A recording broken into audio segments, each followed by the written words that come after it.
Supreme കോടതിയിൽ വീണ്ടും ചോദ്യങ്ങൾ. തൊണ്ടിമുതൽ കേസിൽ സംസ്ഥാന സർക്കാർ തനിക്കെതിരെ ഫയൽ ചെയ്ത സത്യവാങ്മൂലത്തിൽ വസ്തുതാപരമായ തെറ്റുകളുണ്ടെന്ന മുൻ മന്ത്രി ആന്റണി രാജു. എന്നാൽ കേസിൽ ആദ്യം പ്രതിക്കൊപ്പമായിരുന്ന സർക്കാർ പിന്നീട് നിലപാട് മാറ്റിയതല്ലേ പ്രശ്നമായതെന്ന ആന്റണി രാജുവിന്റെ അഭിഭാഷകൻ ദീപക് പ്രകാശിനോട് സുപ്രീം കോടതി ആരാഞ്ഞു. ജസ്റ്റിസുമാരായ സുധാൻഷു ദുലിയ, രാജേഷ് ബിൻഡൽ എന്നിവരടങ്ങിയ ബെഞ്ചാണ് ആന്റണി രാജുവിന്റെ ഹർജി പരിഗണിച്ചത്. തൊണ്ടിമുതൽ കേസിൽ അഭിഭാഷകനായിരുന്ന ആന്റണി രാജുവിനെതിരെയുള്ള ആരോപണം ഗുരുതരമാണെന്ന് വ്യക്തമാക്കിയാണ് കഴിഞ്ഞ ആഴ്ച സംസ്ഥാന സർക്കാർ സുപ്രീം കോടതിയിൽ സത്യവാങ്മൂലം ഫയൽ ചെയ്തത്.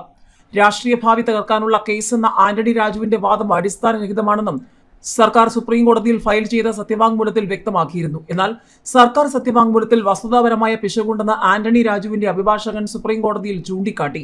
പിശക് മാറ്റാൻ സർക്കാരിന് അവസരം നൽകണമെന്നും അഭിഭാഷകൻ ആവശ്യപ്പെട്ടു. എന്നാൽ സർക്കാരിന് പിഴവ് തിരുത്താൻ അവസരം നൽകണമെന്ന് എങ്ങനെ എതിർകക്ഷിക്ക് പറയാൻ കഴിയുമെന്ന് കോടതി ചോദിച്ചു.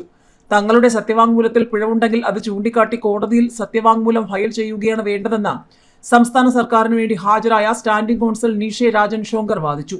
തുടർന്നാണ് സർക്കാരിന്റെ നിലപാട് മാറ്റം കോടതി പരാമർശിച്ചത്. ഹർജികൾ മെയ് 7-ന് പരിഗണിക്കാനായി സുപ്രീം കോടതി മാറ്റി.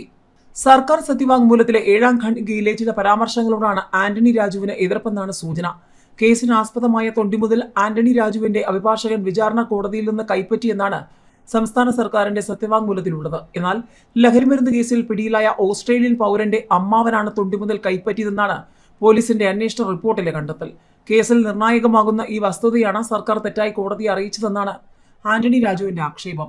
1990 ഏപ്രിൽ 4-ന് തിരുവനന്തപുരം വിമാനത്താവളത്തിൽ ലഹരിമരുന്ന് കേസിൽ പിടിയിലായ ഓസ്ട്രേലിയൻ പൗരനെ ശിക്ഷയിൽ നിന്ന് രക്ഷപ്പെടുത്താൻ തൊണ്ടിയായ അടിവസ്ത്രത്തിൽ കൃത്രിമം കാട്ടിയെന്നായിരുന്നു കേസ്. കേസിൽ ആന്റണി രാജു, കോടതി ജീവനക്കാരനായ ജോസ് എന്നിവരായിരുന്നു 1-2 പ്രതികൾ. കേസ് പുനരന്വേഷിക്കാൻ ഹൈക്കോടതി ഉത്തരവിട്ടിരുന്നു.